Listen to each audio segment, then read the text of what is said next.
Welcome to Ghostly. Is the Mount Washington Hotel haunted? Prepare to shiver. Ghostly is your bi-weekly dose of the paranormal. We unearth chilling ghost stories and examine the evidence, but with a critical eye. Rebecca hunts down the legends while I, your friendly neighborhood skeptic, poke holes in her theories. In the end, you, the listener, get to decide, is it genuine haunting or just made up? Click the subscribe or follow button to always be in the loop of new spooky tales. And as always, we're your host. I'm Pat. And I'm Rebecca. So this episode, it's on the Mount Washington Hotel in New Hampshire. Yes. Okay, so how did we come about this episode? Because you added this to the queue. I did. You know, I realized we hadn't done a ton of episodes in the Northeast. Yeah. And I just did a search. Oh, okay. Show me some haunted stuff in the Northeast because, you know, it's a good area for hauntings. Yeah. And this place came up. Super creepy. Yeah. Lots of stories. I had never even heard of it, and it's got a really long history, It too. does, and it's big and beautiful. Yeah. And one of the things that I found when I was researching it is a lot of people mistake it for the hotel that the book The Shining was based on. Yeah. But obviously we know that's not true. Yeah, we did an episode because on we did that. an episode on the Stanley Hotel. So so it's not, but people will think that it is. I think he might have shot some parts of the movie there, maybe, but that's not what the inspiration was. Well, I know that it was closed during the winters for a long time. Very similar thing. Yeah. Yep. So it made me think of Dirty Dancing, where it's like people would come and stay all summer. Wow.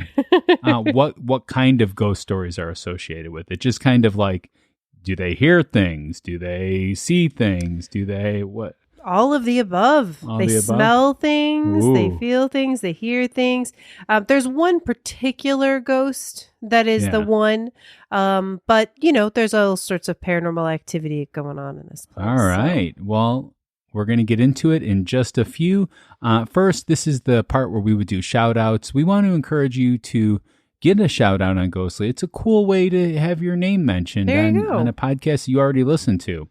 There's two ways to get a shout out on Ghostly. The first way is to give us a review on Apple Podcast. We always prefer the 5-star reviews, but we will read any and all reviews that we receive. The second way is to become a member on Patreon. You can just go to ghostlypodcast.com and click on Patreon in the menu bar. All of them will get a shout out, no matter what tier you choose. Mm-hmm. So there are none today, though, unfortunately. Yes. Sorry. But there's, if you want to get early Ghostly, you want to get ad-free Ghostly, or you just want to help us out, we appreciate it. And so go to ghostlypodcast.com, click on Patreon. All right. What we do have today, though, is a listener mail. Ooh, okay. Yeah, we haven't had one for a little while. Yeah. I was beginning to think our listeners were ghost storied out. Yeah. I mean, we just got them all. That's all. Yeah, I guess so. We covered all the listeners, so there's nothing more that they have. There you go. Well, and, you know, today, I think this is a nice example of, you know, the stories you send us don't have to be super ghosty. Okay. They can be, you know, just in the vein of that. Ghosty, not ghostly. Yeah, right. Or okay. Yes. All right. Okay. So this is from I'm going to get the name right. Nikki Paiza. Paiza, yeah. Yes, who's written in before. Which I think we called her pizza before. Or I don't like believe that we did it. I'm pretty sure. But if I did, I apologize. Okay. So she says, "Hey guys, happy spring." From Nikki Paiza in hoping to green up. Oh, hoping. Jeez, I can read today. Mm-hmm. Hoping to green up soon. Ellsworth, Wisconsin. Ah, yes. This is not a ghost story. It is ghostly adjacent. Ding, ding, ding, ding. Yeah. With the spring rain starting to finally come in here, I'm reminded of my great grandma Elizabeth, aka Grandma Lizzie. She's on my mom's side of the family. I think it was Grammy Lizzie. Oh, maybe. She doesn't have a Y there, but it could be. Or yeah. Grandma? I think she just spells it. Yeah. A little different. Yeah. but no N. No grandma. No, not grandma. Grandma. Yeah. I like that. Yeah. Grandma Lizzie. Okay. Her family came on the boat from Bohemia, which so did my great-grandparents. Wow. Maybe you guys are related. Could be. Yeah. In the early 1900s, she was a very superstitious woman. As many are from the old country. You know? Yes. She's famously celebrated in our family as such. I have always thought she had a third eye, and I inherited mine from her. Just a guess on my part. Anyway, here's a fun springtime story I think you'll both enjoy about Grandma Lizzie. My mom grew up with 7 siblings on a farm near River Falls, Wisconsin. Grandma Lizzie retired to a big house in River Falls later in her life. She lived just a block up from Main Street. I remember my mom always pointing it out to me on our way to church on Sundays. It had a special place in her heart because as a kid, she and her sisters were allowed to go visit their grandma for a full week there each summer. Aww. Her 2 older sisters would go first, then Mom, Aunt Susie, and Aunt Lindy would go next together. It was a big deal for them since they lived on a farm and rarely got to come into town. Even the school they attended was a private Catholic school just a couple of miles up the road from their farm. They got spoiled rotten while they visited. They had so many excursions and wonderful one-on-one with their grandma. One of the things they loved to hear her tell were ghost stories from Bohemia or to see Grandma Lizzie practicing any of her held near and dear to her heart superstitions. Ooh. Grandma Lizzie treated these very seriously and always cautioned her grandchildren to do the same in daily practice. This opened her up, unfortunately, I added that part, to all kinds of little kid tomfoolery. One of them. I love tomfoolery. I know, right? I'm guessing you did a lot of tomfoolery as a kid. I was tomfoolery. One of them, and this was done purely so the 3 littles could laugh at their poor grandmother's expense. The sisters would go into the hall closet and pull out any umbrellas they could find. Armed to the teeth, they proceeded to open and close them as fast as they could right there in the front hall. They'd giggle and laugh, waiting in anticipation for Grandma to find them. She always did. You can well imagine the noise that all that made. Poor great-grandma would freak out. She'd scream at them to stop and rush to take the umbrellas away as fast as she could. She'd scold them and was truly upset by their antics. They'd just laugh. Those cheeky monkey girls would laugh at their grandma. How mean is that? My mom and aunts have fond memories of doing this many, many times, so I'm guessing Grandma Lizzie would forgive them or forgive and forget pretty easily. After all, kids will be kids. So, I mean, I love this story because it reminds me, first of all, my grandma would always tell amazing stories all the time, which was great. And then, but we did not play any tricks on her because she was too sweet of a woman for that.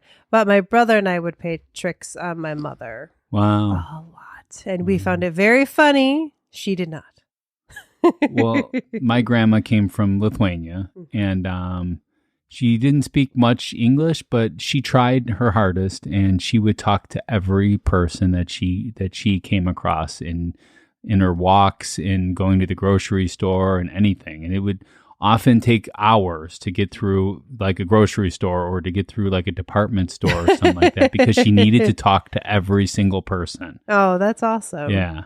That's really great. So she says, take care and take time to tiptoe through the spring tulips. Well, thank you, Nikki. I really appreciate it. We always want to hear your ghost stories. You can send us a story. You can email us at info@ghostlypodcast.com or use the contact us form on ghostlypodcast.com. One of our favorite ways is to get ghost stories in the actual physical mail. And we have a P.O. box set up. It's P.O. Box number 264, Geneva, Illinois, 60134. If you don't remember any of this, where is it found, Rebecca?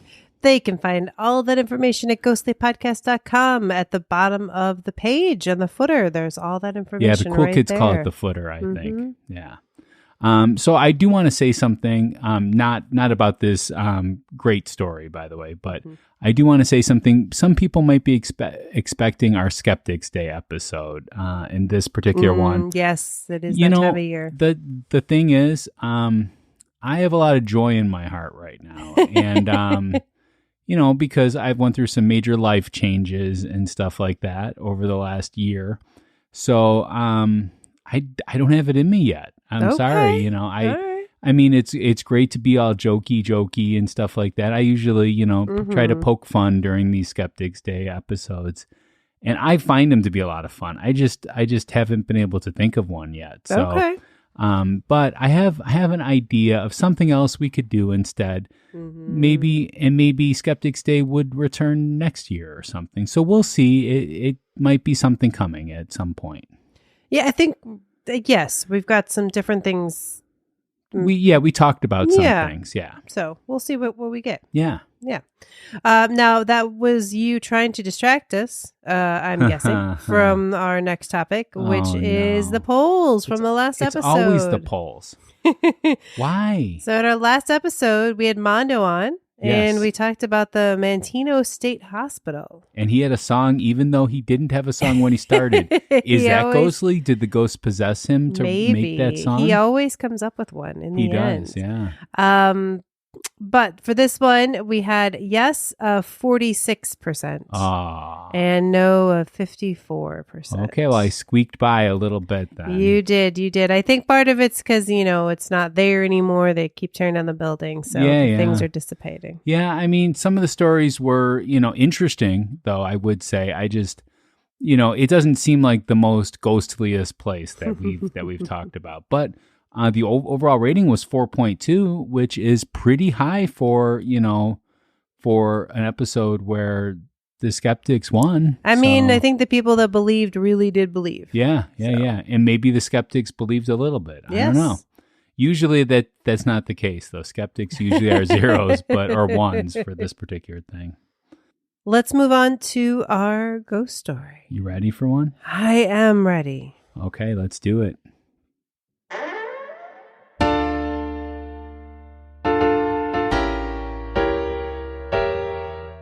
It's time for a spooky tale from our bad girl.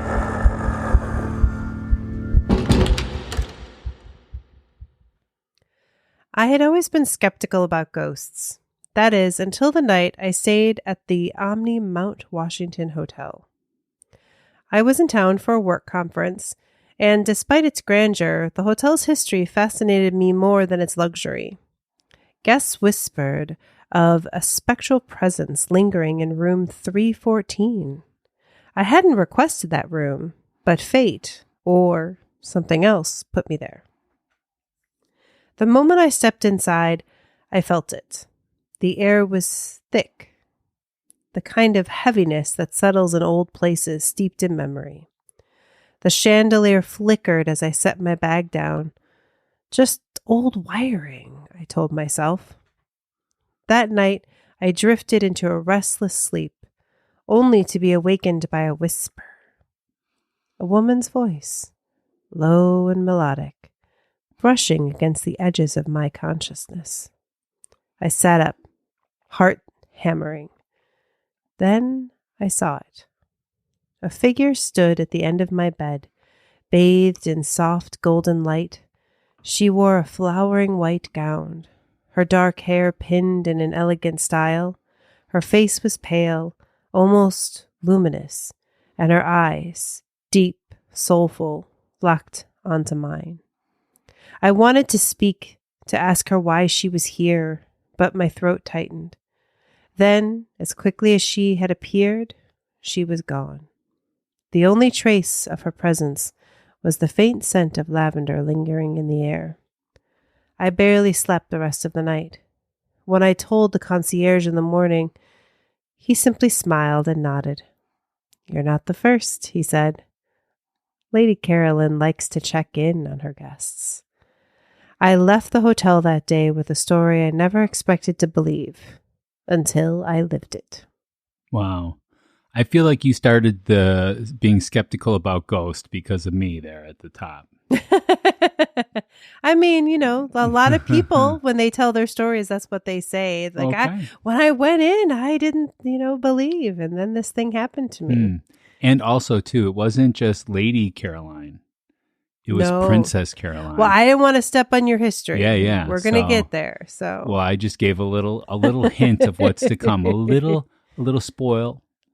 Little preview. Not a spoiler, a spoil. Just a little tiny bit of one. Little spa? Yeah, sport. All right. We're going to take a short break, and when we return, we're going to get to the pet facts.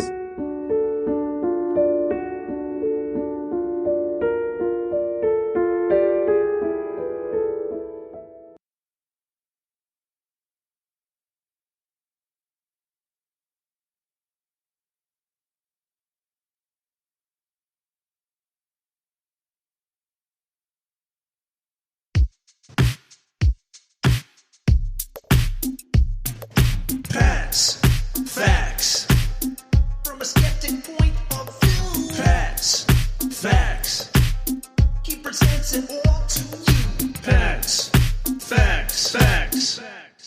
All right, Rebecca, it's time for the pet facts. Pet facts. All right, so I want you guys to take yourselves back in time, okay? Ooh, it's my favorite in time part. and in space. I want you to go back all the way to the year 1881. Okay, I remember it like it was yesterday. Yeah. All right, so there was this guy, okay? His name was Joseph Stickney. He got rich with coal and trains. Okay, that seems about right for that time. And he got this piece of land, this parcel of land that was pretty big too, in Brenton Woods, New Hampshire. Which it's funny because it's like a town, but there's these woods in it, and then the hotel's there, and they're all just connected. Yeah, somehow. Absolutely.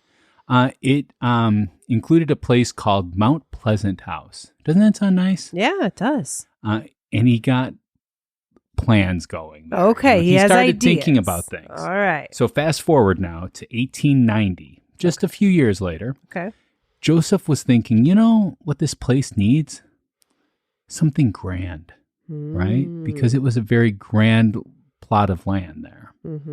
So he dreamed up this amazing hotel for all the fancy city folk wanting to escape to the mountains. Then comes 1900. So we're talking just 19 years after he bought the place. Okay. And voila, construction starts on Mount Washington Hotel. Bam! Yeah, this wasn't just any building. It was designed by this guy named Charles Allen Gifford. It was awesome Spanish Renaissance vibe. And this is the weird part, okay? Okay. Who is this guy? They flew over 250 Italian craftsmen. Ooh. Who just basically were like gods of stone and wood. Okay. I mean, like he did not skimp is what we're saying. Like, I guess there weren't enough Americans that knew this style, so he flew in 250 people. That's a lot. I mean, it's not just like 10 guys. Also, too, I don't think planes were even around in 1900. So that is a feat there. That's true. He boated them in. Yeah, I'm guessing, yeah. So on July 28th, 1902, because it took 2 years to get them here, you know. Right, exactly. It's the big day. The Mount Washington Hotel throws open its doors, boasting over 300 rooms and all sorts of fancy new stuff for the time, like a super strong steel frame. Okay. A killer heating and plumbing system, and even electricity, thanks to, who would you guess? Edison? Yes, Thomas Edison himself designed the electricity for this place. Wow. Just a few days later, on July 31st, 1902, they throw this massive opening party, complete with a 13-cannon salute. Wow. Right? Talk about making an entrance. I mean, that's crazy. This hotel was officially the place to be at the day. But sadly, in 1903, Joseph Stickney passed away. So just a year after his grand dream became reality. Did all this and then, yeah. But the hotel stays in the family, going to his wife, Caroline Foster Stickney.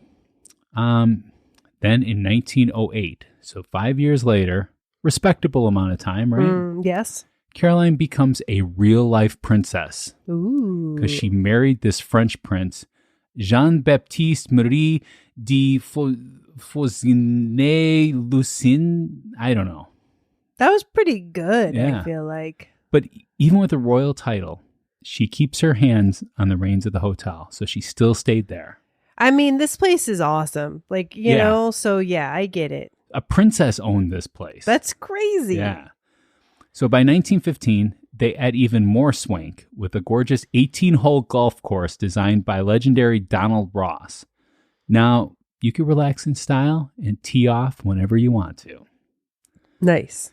Sadly, again, in 1936, Princess Carolyn passes away, and the hotel gets passed down to her nephew, Foster Reynolds. These are the coolest names ever. Yeah, right? Foster Reynolds. But wait a second, though. Things take a turn in 1942 with tough times because of the Great Depression. And then if you think about the time of the Great Depression and when it would have hit, like the Great Depression started in like the 30s and stuff like that, but that was in bigger cities. It really took effect in like the early 1940s too. Yeah, I mean, this was just a super turbulent time. Yeah. I mean, like people weren't staying at hotels because it was either the Depression or war. Also, 1940s was World War II. Right. So World War II was starting around then. So Mount Washington had to close its doors because they couldn't maintain the staff and they couldn't pay them enough, to do this kind of thing. Okay. But this is where the story gets really interesting. In 1944, some folk from Boston buy the place. And guess what? This is crazy. I can't even believe this fact. The U.S. government picks this hotel in the middle of the New Hampshire mountains, the middle of nowhere, right?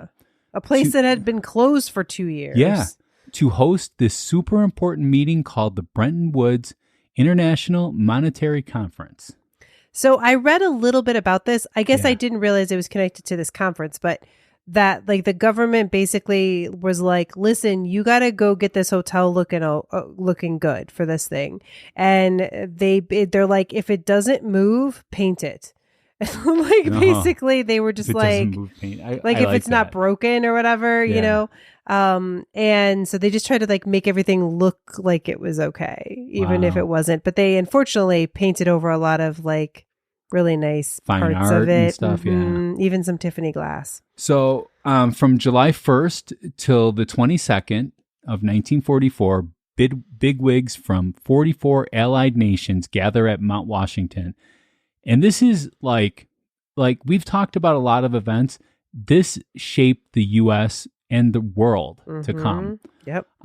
They ended up creating the International Monetary Fund, the IMF, and the World Bank, basically setting up how the world's money would work after the war. They even signed the papers in the room that is now known as the Gold Room. Yeah, they still have the table and the chairs. Yeah. I think you can see them. Yeah, because it's so historic. That's monumental. Like I know when you're hearing this, you're like, big whip to do.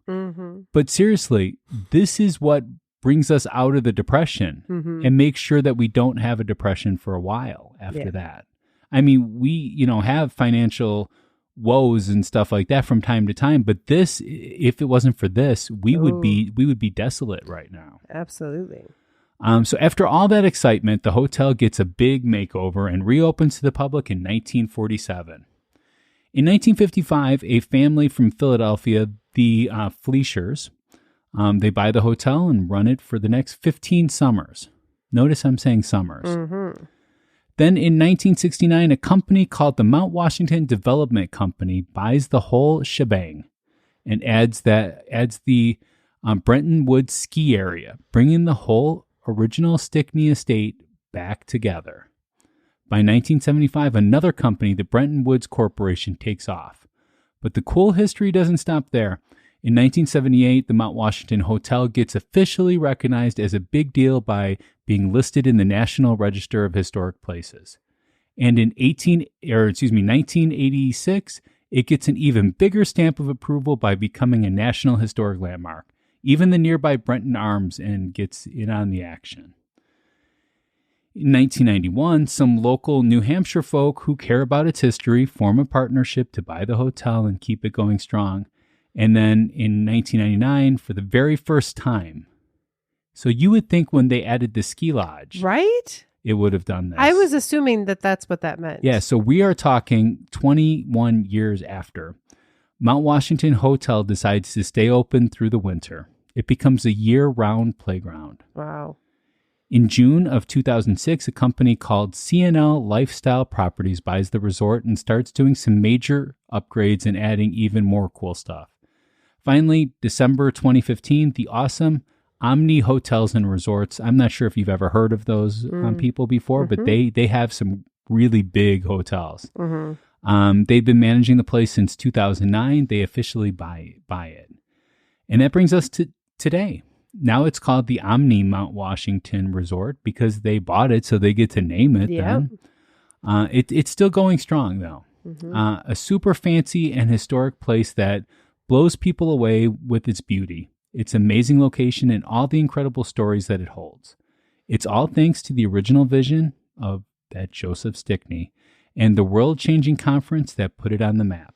Yeah, I mean, when you... Like in your mind, when you're talking about a hotel, you're thinking one thing. That is not what this is. No. This is a resort. Yeah. It is huge. It's white. It's beautiful. Yeah. And it is surrounded by mountains. It has a mountain view. Yeah. I don't think of New Hampshire as mountains necessarily. Oh, it definitely is. Yeah. Definitely is.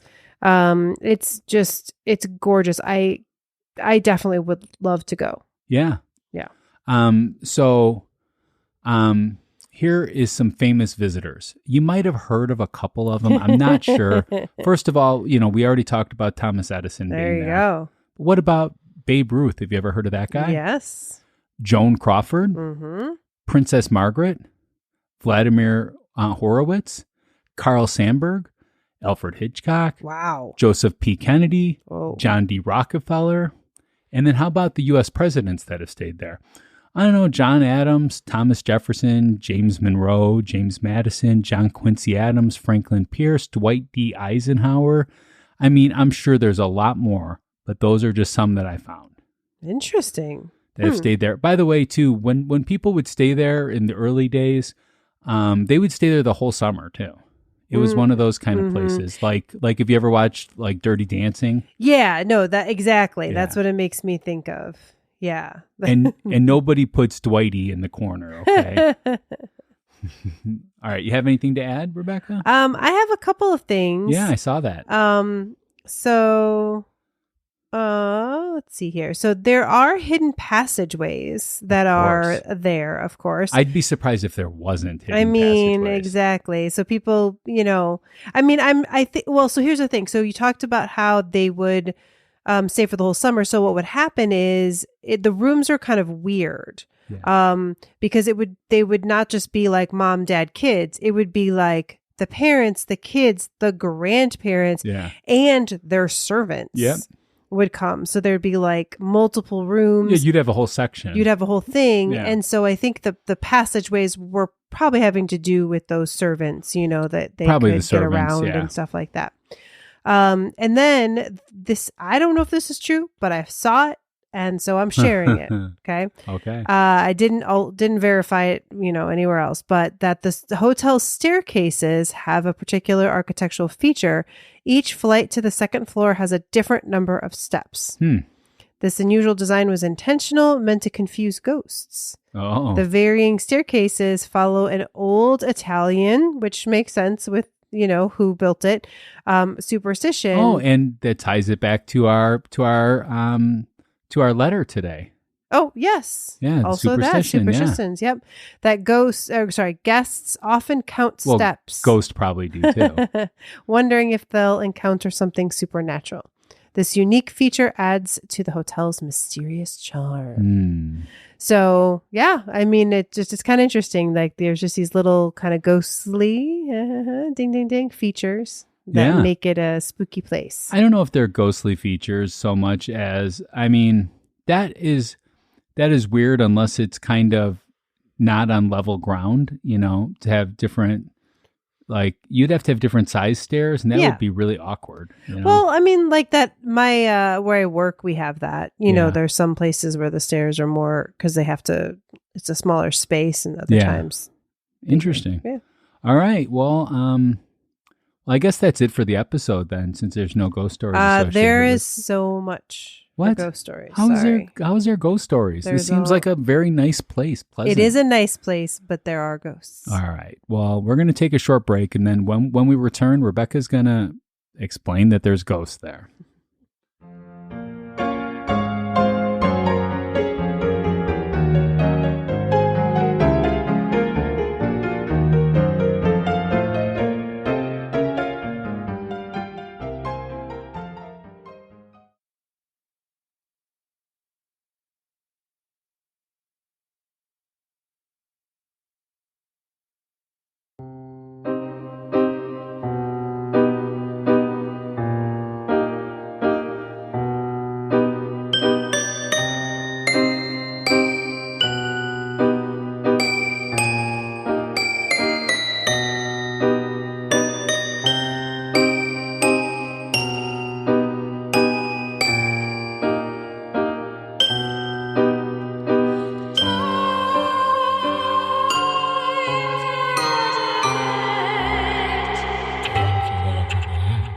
All right, Rebecca. So you have a couple of ghost stories, I guess.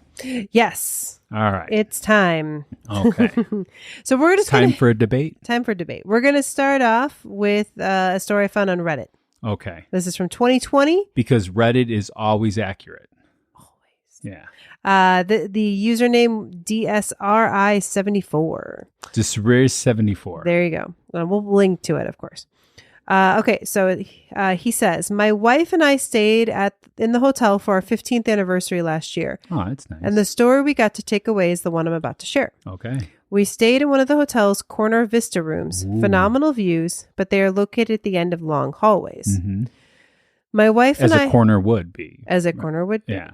My wife and I go to dinner in the main dining hall, and they set up a table for Caroline with the original china and silverware every night. And in fact, I guess I kind of mentioned this coming up here, but I should really stop for a moment.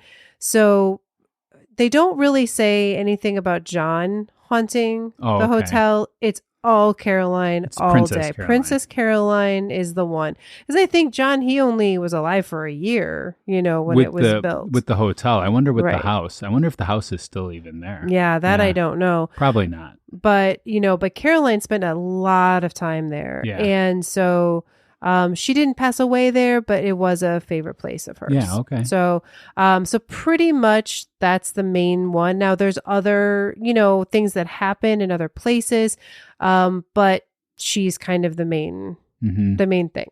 So this just what he's saying here reminds me of Resurrection Mary and Chet's Melody Lounge that they leave out a drink for her. Yeah, Rich does that. Yeah, the owner of Chet's. Yep. Yeah, he leaves out a Bloody Mary for Bloody her. Mary. Yeah. Yeah, there you go. But well, they not leave Bloody it Mary for. Yeah, they leave it behind Mary. the bar though too. So, yeah. Well, we were there for an event and it was actually not behind the bar. It was kind of interesting. Where was it at? It was like they had like a skeleton thing and it had a tray and it was on it. I don't know. It's kind of weird. Yeah. Okay. Anyways, so let's keep going here. Okay. So I took a photo of the table and we went and had dinner. As we finish and leave, my wife notices the knife and fork are on the plate.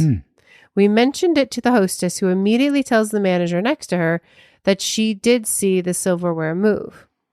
My dumb butt forgot to get a picture of the silverware position post-dinner. After going to the Speakeasy Club for a few drinks, we started to return to our room.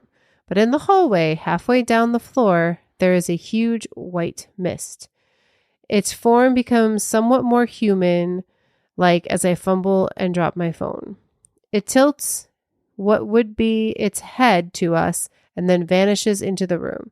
The room is 314. We go to the main desk to speak with one of the people, and they call the manager. The manager listens, writes down a few things, and says we are the third party that evening to report seeing Caroline in the hall.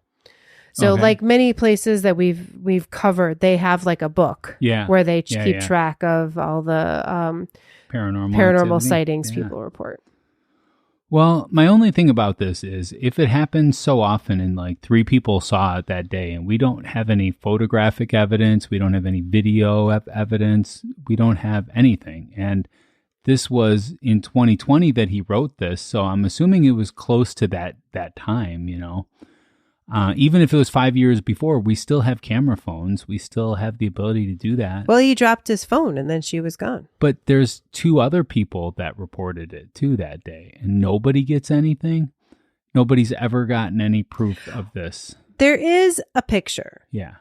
Of the white mist? No, not from this story. Okay. It's just there is a picture. And of course it's a lady in white.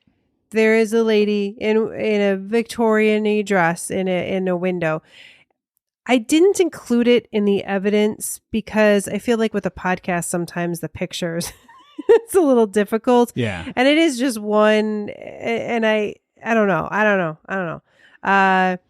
You know, I think people just don't always post their pictures that I can see them online when I'm doing the research because they'll talk about pictures sometimes. But anyways, in this case, he does explain they didn't get pictures. All right. So let me ask you this. Mm-hmm. This is going to go a little far, okay? So just go along with me. If I said I have the cure for cancer, mm-hmm. okay, and I present it to you, and you ask me how many people have ever taken this particular cure, and I say one person took it, is that something that you're like going to believe then? This is the cure for cancer, or... Well, I feel like we're talking about different subjects, right? I mean, like, because to say something is the cure for cancer versus, like, that would be, like, we go through proper trials for that because it could hurt a person if it hadn't been. And ghosts go through proper trial, too, here on Ghostly. I mean, I'm just saying, it's like, we don't take one person's word for anything because... that one person could be mistaken. It might not even be a lie. It just might be mistaken. Well, that's why we have, first of all, supposedly other people the same night, but I also have more evidence. Okay, but for this particular story, I'm going to say that I'm going to have to give it a 0 because if it's always 3:14, why don't they have 24/7 surveillance of this particular area so we could finally prove the existence of ghosts and then we could put it to bed. We don't need to worry about it. And scientists would beg to do this. You know, they would beg to, if they can prove this particular phenomenon, that would prove so much more. That would prove an afterlife, which would be like the biggest discovery ever in history. Well, I will say there's a lot of paranormal groups that do investigations, including ghost hunters. Oh, of course. And they had a very That's the one with Zach Baggins, right? Not for that episode. No, I think he might be Ghost Adventures. Ghost Adventures, yeah. Yes. Yeah. So, no, this is Ghost Hunters, and they did find evidence. Yeah. I mean, they had EMFs and they had music and other things that, you know, and, you know, and I like the Ghost Hunter guys. Yeah. They're good guys. I'm sure they are. They said of all the, like, they don't always find things, but in this case, they're like, no, I mean, like people, there's just a, you know, sometimes we do these and I look online and there's not a lot. Yeah. This is one, there's a lot. I had to pick and it was difficult. But again, about the ghost hunters doing it, and I find them enjoyable. Mm-hmm. I really do. I think they're great. But I will tell you, if you go into the books of science, if there was one, and you know, looked up ghost somehow, it would come back inconclusive, and it will always come back that. Yeah, because there's no proof. There's no proof of it. Well, I don't, so 0 for this one. I'm sorry, guys. That's all right. So for me, I find this one pretty compelling. You know, he's got a pretty interesting story, and it does, you know, kind of connect with other. Again, this is representative of other stories. So I'm going to give this one a 7. Okay. We have 7. All right. So as mentioned, right, the most haunted room in the hotel is 314. Okay. Several stories of paranormal activity. So it's not, sometimes it's seeing a ghost, sometimes it's something happening. But I will say one of the creepiest stories that I read was from a housekeeper. Okay. This story is on Two Sisters Abroad blog. I've actually heard of that. Yeah. And one of them actually used to work for the hotel. Oh, okay. Or her, I don't know I think it was one of the sisters. Anyways, or their cousin. And she collected these stories while she worked there. Okay. So this is what the housekeeper said. In 1997, I was working as a housekeeper and had to clean room 314, the princess's room. Oh, by the way, in the room, they still have her original bed that she slept in. Yeah, I don't know if I'd want that. I know. I don't know if that's the only bed in the room, but that seems really creepy. Yeah, it does. Yeah. Okay, so I went to service the room that newlyweds were staying in. I knocked on the door. There was no answer. I opened the door and went in, and there was a little girl sleeping on the bed. Immediately, I went to the hallway to see my inspector and told her I couldn't clean the room because a little girl was sleeping. She said that was odd because the guests were newlyweds and nobody else was registered. She asked me to leave a note that said I was coming back in an hour to service the room. I went back in the room to leave the note by the table. I walked in the room quietly to not wake the little girl up. When I looked at the bed, instead of a little girl, there was a woman staring right at me with the most scary smile on her face. She had black hair and was wearing a white dress. Yeah. I got chills down my spine and just stood there frozen. She sat on the bed and kept staring at me. I ran out of the room and told my friend, who was also a housekeeper. We both went back in the room and there was no one there. I still have a hard time remembering that incident, and I get chills every time I speak about it. I have many friends that have worked there, and I heard lots of scary things that happened. Oh, and the day before this happened, my friend and I took pictures of ourselves on the princess's bed. Everybody tells me that I made her upset by doing that. Okay. Well, then all the guests make her upset then. They should get rid of that bed then. Well, taking pictures and like doing it like knowing it's her bed. Okay. For ghosty times. You know, so I don't know. I have a difficult time with this one too, because this is just one person's word. And it's also one person's word to somebody else that collects it and then wrote it down for a blog. Mm-hmm. And although I've heard of Two Sisters Abroad blog, I'm sorry they're collecting stories like this. This is what people go to it, and I've gone to it for that. And that's like an enjoyment factor for me. I enjoy that. I get entertainment value out of that. But in no way do I think that this is real then, because it's only one person's word. Again, spoken to somebody else. So we're not even hearing it firsthand. So I'm going to have to go 0 on this one again. All right. I'm giving this one an 8. An 8? Wow. Yes. We got 2 stories. Have you ever given a 10? I think so. I don't think you did. Yeah, if I did, it was for like a specialty episode or something. Oh, yeah. Well, yeah, you did on like the reverse episodes and stuff like that. But listeners, if you have ever heard Rebecca give a 10, please let us know which episode it's in. Yes. Maybe that's a little homework assignment for you guys. There you go, yes. No, but this one, to me, again, it's a second story of someone seeing the princess. Okay. In the room. All right. Now we're moving on to another area of the hotel that is said to be haunted, which is the ballroom. Ooh, of course. The ballroom. And I did want to mention, so ghost hunters did claim to hear music in the hotel that kind of came from nowhere. But I have this particular story, again, another employee telling a story. As I walked into the ballroom late one evening on a night when there was no performers, I heard the faint sounds of an orchestra playing. I thought a rehearsal was going on and I went to see who it was. There was no one in there. No one. As I walked from the side of the stage, the lights suddenly went out and the music got louder. Lights going on and off is another thing people say. It was surreal and very, very scary. I ran to the light switch and saw that it had been turned off. I turned it back on and the lights went on for a second and then the switch turned down on its own. The entire time the music kept playing. I ran out and found security and told them what happened. They went in to investigate and found nothing. No music and no problem with the lights. But again, I have an issue with that it's only one person. And also, too, it gets boring working at a place. And wouldn't it be fun if you worked at a place that had some kind of haunted story to it or something like that? I'm going to give this one a 0. Just not believe in these employees.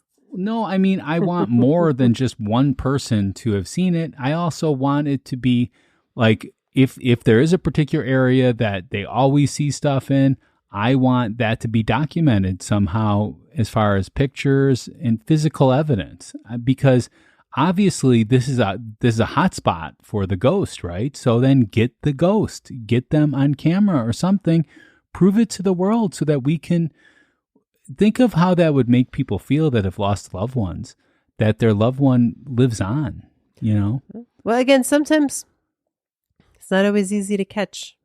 Okay. But you would think they would, make more attempts than just, having ghost hunters come out to it, You would think I don't know. But anyways, they never do those kind of things. Yeah, I think scientists don't really find it worth their time. Yeah, exactly. All right. Next one. Okay. Is the Cave Restaurant. Okay. Which started as like squash courts or something weird, but it's like it's underneath the ground. It's in stone. It's really cool looking. But it's another area of activity. I've got one last employee ghost story. Okay.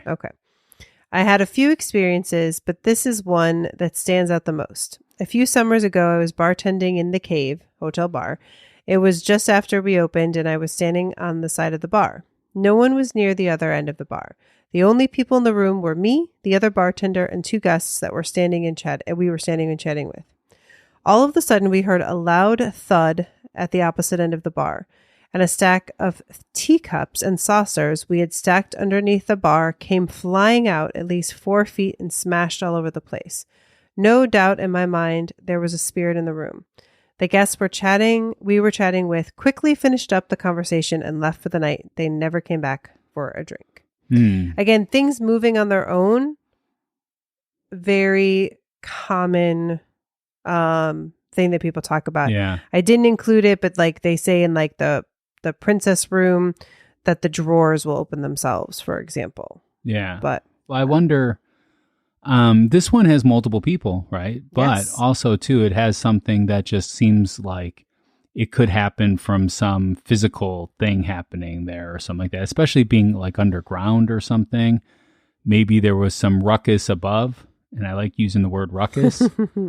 Maybe it was, I don't know, maybe it could have been a car driving by. Maybe it could have been I don't know exactly what it is because I'm not there and I can't analyze it properly.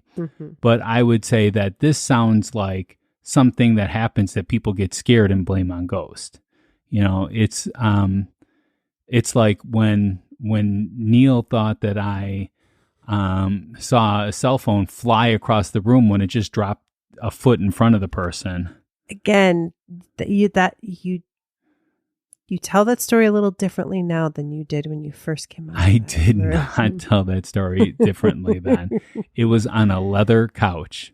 It slipped off. She was sitting next to the phone, so the phone wasn't even like in front of her where she could see it. It was next to her, and it slipped off of the couch. Well, people can go back and listen to that episode. Anyways, that's the Roth House. That's the Roth House one. Okay, so what do you think for this one? Then you're saying 0, I'm guessing? Since I can't analyze the particular situation, I'm going to go 1, but I don't mean to give it a 1 to say that it's any more haunted or any more ghostly. I'm giving it a 1 because I am not there and I can't tell you all the little secrets to the area as far as there could be, if there was tennis courts above. Microclimate, something, whatever, Gotcha. I'm going to give this one a 6 because I do think you're right. I think it's possible that it's a little bit more possible that there could be something. So again, what does a 6 mean to you then? 6 means that I do think it's probably paranormal, but I'm, a little more doubty than I am with some of the higher what is a 5? Is that like neutral? Yeah. 5 is like, I don't know, it could be, it might not be. Yes. 6 is one step up from that. Exactly. 8 is like, yeah, I'm pretty confident. Yes. 10 is like, oh yeah. Okay. Yeah. I'm trying to gauge the Rebecca scale. Yeah. All right. One last piece of evidence here. Okay. And this is, again, we're kind of going back to the room because that is the most common. So this is somebody staying there. This is Red Oak Properties blog. So that evening, we went to bed about midnight. At 2 a.m., the metal cover on the ice bucket in the room fell off the empty bucket and fell to the floor with a clang. I sat straight up in bed. I could smell a flowery perfume in the air around me. This was in my story. Very common sighting or experience or whatever as they smelled the perfume that Caroline would wear. I could not budge from the bed. I do not wear perfume, so where was the smell coming from and why would the lid come off the ice bucket? I was now convinced that there was a ghost in the room. The next morning, we told our waitress about what we'd experienced. She just nodded with a knowing smile. So I'm thinking that this smell didn't occur until after the metal cover came off of the ice bucket. So maybe something in the ice bucket. Maybe the last person that used it had a lot of cologne on or something like that. Maybe they were using the water left over from the ice to remove their perfume or something. I don't know. That would be so gross. I know, but people do gross things. I'm not bringing used water into my room in an ice bucket. Oh. There's some crazy people in the world. No. Yeah, it could happen. So I'm saying if it could happen, then that means that I've smelled things. I smelled things when we went to that one cemetery. Yes. You did. Yeah, but there was no ghost though. So I'm going to have to give this one a 0. You gave that more than a 0 when you smelled stuff. No, I didn't. Yes. All right. I'm going to give this one another 6. Another 6. Okay. Yeah, because I could see so a little doubting. There's a little doubt Thomas because here. There could have been something weird with the water and like how the ice bucket thing was on or something like that. But the smell puts it over a bit for me. Well, some people use rose water too. And they can use it for ice as well. I have heard of that. But she would know that and connect. Maybe it was left over. We don't know. We don't know anything about this ice bucket thing. And it could just be the remains of the smell in the bucket. The remains of the smell. That sounds so creepy. All right. So what is your overall rating then, Rebecca? Okay. So my overall rating is going to be a 7. Okay. Yeah. How about for you? I'm going to have to round up then because I gave that 1 time. I'm going to have to go 1. Okay. This one, there it is, guys. It is mostly 0, but I'm going to go 1 because I said 1 once. Okay, that brings us to the closing argument. This is our last chance to convince you to vote our way. We are each given 1 minute of uninterrupted time, and we're going to time each other on Ghostly Studio Timer. To keep everyone honest. Nice. I am the one that controls the remote for the studio timer, but it does give a countdown, so there's no way of cheating on this particular case. All right, let's do it. So, Rebecca, are you ready? I'm ready. And go. All right. So I do think the Mount Washington Hotel is definitely haunted. This place has so much going on. And one thing I'll say is everyone says that while they might get a little creeped out, that no one really fears for their life or anything like that with the hauntings here. It seems just like a woman who really loved this place and loves to keep track of everything and just likes to show up. And, there's some other paranormal things that maybe get drawn there because of her presence, her strong presence there. But it's amazing to me how many different websites had stories there. The last story I forgot to say was on TripAdvisor. There's just so much, that people are talking about. And they all have a lot of consistencies to them. So for me, definitely haunted. Okay. I'm going to let it run out just so people can hear that. Yes. So also, it does that at the end. So there's no way of cheating on this particular one. No, there's not. And I know you're a little salty about that. You did not want me to get this too. So just for the record. Okay. I'm going to go ahead. So really, I am surprised with this episode. I am surprised that this wasn't like some typhoid hospital or some, World War II hospital or something else, some asylum or something like that, or have some kind of really big tragedy that occurred in this particular place.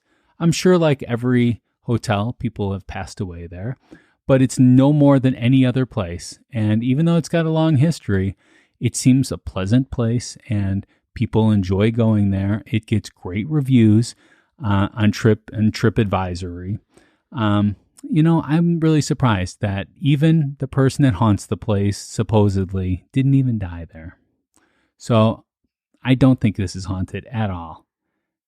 And I'm going to stop it early. Whoa. Yeah.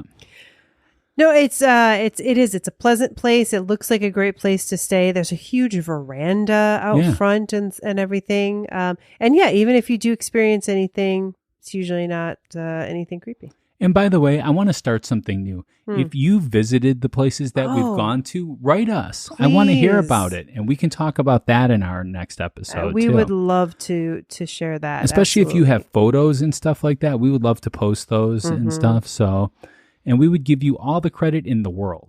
As much as you would like. Yeah. Yes. And I want you to prove to me that it's haunted. I would love for that to happen. I'd love for the proof to, come on board then. Yeah. The proof that just wasn't here. So don't let your friends miss out on the chills. Share Ghostly with them and help us grow this community of paranormal enthusiasts. Your support means the world to us. Shout out to our VIP producers who make this all possible. We have Andrew, Alicia, Becky, Cindy, Kevin, Jessica, Alice, Aaron, Hope, and is it real? You be the judge. Share your verdict at ghostlypodcast.com polls section and let the debate continue. Subscribe to Ghostly now and get ready for more spine-tingling encounters with the unknown. So, the next episode, Rebecca, what is it going to be about? It's going to be about Aaron Burr. And I have wanted this episode ever since we did our first president's episode, ever since we did George Washington, or was it Abraham Lincoln that was our first president that we did? Whatever. I wanted Aaron Burr. Yeah. Because I have heard that there is some stories there, and maybe he can make me a believer. There you go. And it comes out on April 23rd. And I mean, again, if anyone is like, oh, do I need another excuse to watch Hamilton? Of course you don't. Feel free to watch Hamilton to get ready for it, because then we'll learn about what Aaron's been up to. And I'm going to watch Drunk History because I believe they have an Aaron Burr episode. And I'm going to study up on that particular one. So I will give you my drunk history, even though I don't drink. So thank you, everyone, for coming along on this ride. I want you to make sure that you stay ghostly. Bye.